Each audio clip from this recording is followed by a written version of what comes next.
1515. Une des dates les plus célèbres de l'histoire de France. Une date qui évoque l'histoire d'une bataille, Marignan. L'histoire d'un roi, François Ier. L'histoire d'une époque, celle de la Renaissance, qui pointe en France en ce début du XVIe siècle. L'histoire, nous le verrons aussi, d'un des derniers accomplissements du plus grand esprit de son époque, Léonard de Vinci. Car Marignan, c'est le récit d'une aventure militaire, mais également diplomatique, scientifique, artistique, humaine, à travers le désir d'un homme, François Ier, de faire de cette bataille un formidable outil à sa gloire. Installé à proximité du village de Melegnano, dans le nord de l'Italie, François Ier, roi de France depuis quelques mois, vient reconquérir la région du Milanais, tombée aux mains des Suisses. Près de 80 000 hommes, des redoutables fantassins suisses, aux lansquenets allemands qui ont rejoint François Ier, tous sont prêts à s'affronter et à écrire un nouveau chapitre de l'histoire. Pascal Briouat, historien spécialiste de la Renaissance et professeur à l'université de Tours, nous emmène sur le champ de bataille, au premier jour d'un affrontement qui débute bien mal pour les Français. L'armée suisse est un véritable bulldozer. Les premières lignes françaises sont enfoncées, les cavaliers battent en retraite, les lansquenets essayent de venir à leur rescousse, mais sont eux-mêmes totalement enfoncés par les fantassins. Ça n'est que dans un deuxième temps que la cavalerie française, le corps de bataille principal, attaque les Suisses. Mais tout commence par une victoire suisse. Les Français, dans un deuxième temps, vont utiliser des armes combinées, c'est-à-dire des charges de cavalerie puissantes et de l'artillerie. L'artillerie française, on a là de très très grosses pièces d'artillerie, il y a plus de 50 pièces chez les Français, il y en a à peine 8 chez les Suisses. L'artillerie française fait des dégâts considérables dans les carrés de piquet suisses, des traînées sanglantes véritablement très très impressionnantes. Marignan, il faut bien le comprendre, est une véritable boucherie.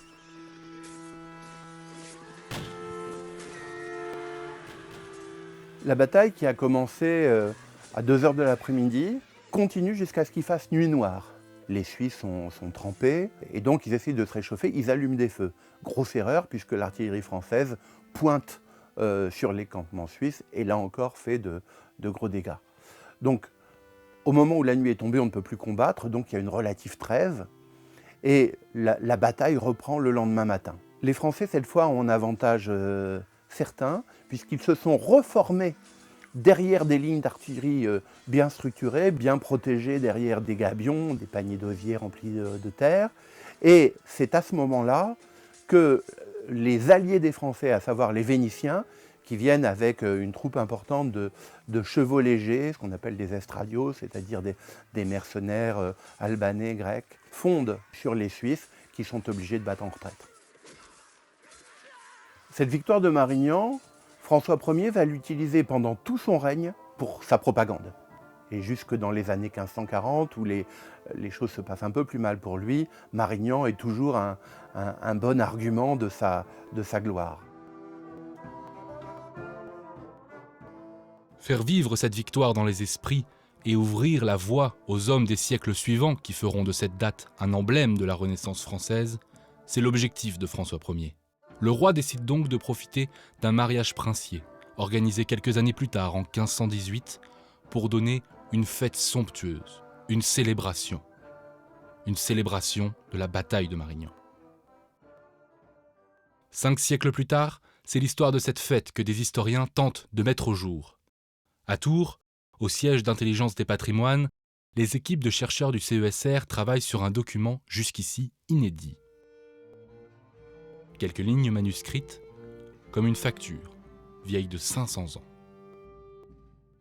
À Dominique de Cortonne, avec 2 N, la somme de 60 livres, tournois, à lui ordonnée par le roi, notre fille,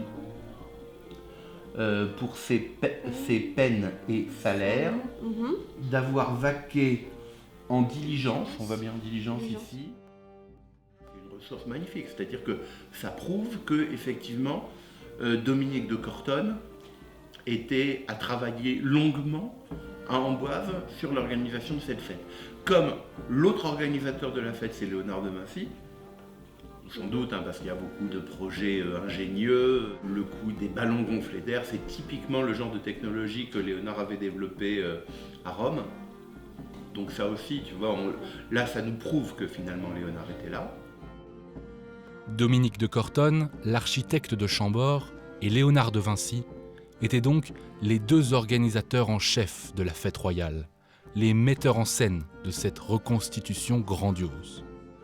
Nos chercheurs veulent en avoir le cœur net et prennent donc la direction d'Amboise, où eut lieu la fête et où Léonard de Vinci finit sa vie.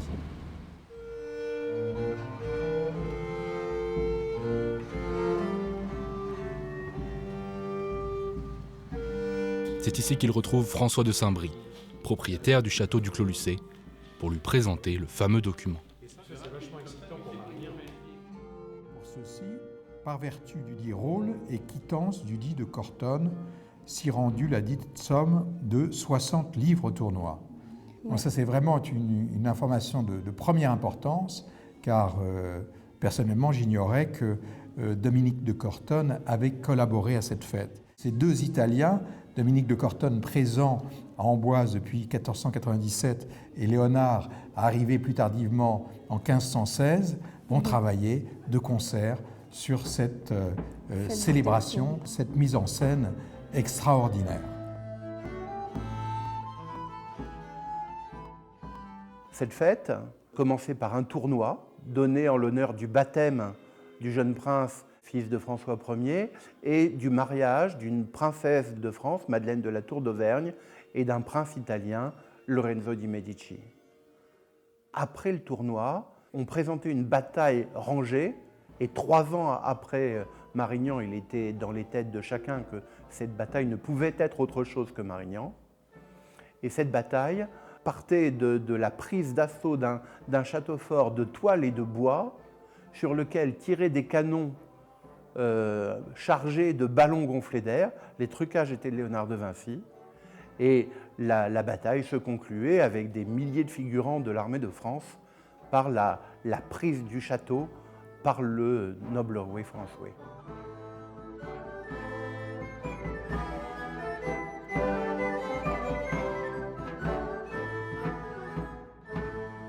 Aujourd'hui, en 2015, soit 500 ans après la bataille de Marignan, nous allons reconstituer ici à Amboise la fête de 1518, qui évoque Marignan, et nous allons la reconstituer en même temps à Romorantin, autre lieu important pour François Ier et sa mère Louise de Savoie.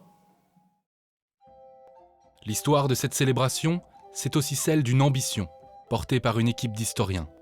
Le défi fou de reconstituer une fête royale, de mobiliser des centaines de figurants venus de toute l'Europe, de recréer décors, costumes, musique et armes de l'époque pour les présenter au grand public et faire vivre à tous cette page de l'histoire. Intelligence des patrimoines a pour objectif de créer des dynamiques interdisciplinaires et de valoriser des contenus scientifiques. Et dans ce cadre-là, Marignan est un projet qui justement vise à délivrer au grand public une opération qui est une opération de reconstitution d'une grande fête de cour de la Renaissance, l'une des plus grandes fêtes de cour de la Renaissance. Il est très émouvant quand on travaille sur Léonard de Vinci de reconstituer avec à peu près la même pression que lui-même a connue en travaillant ici avec Dominique de Cortone, de reconstituer une fête qui va nécessairement mobiliser des centaines de figurants. On se retrouve dans la situation de l'artiste lui-même et la pression est très grande. Il s'agit de refaire les gestes d'organisation, de penser des décors, de penser des trucages qui furent les gestes de Léonard de Vinci ici au Clos-Lucé il y a 500 ans. Et c'est particulièrement émouvant parce que, d'une certaine manière, ici, nous dialoguons avec les morts.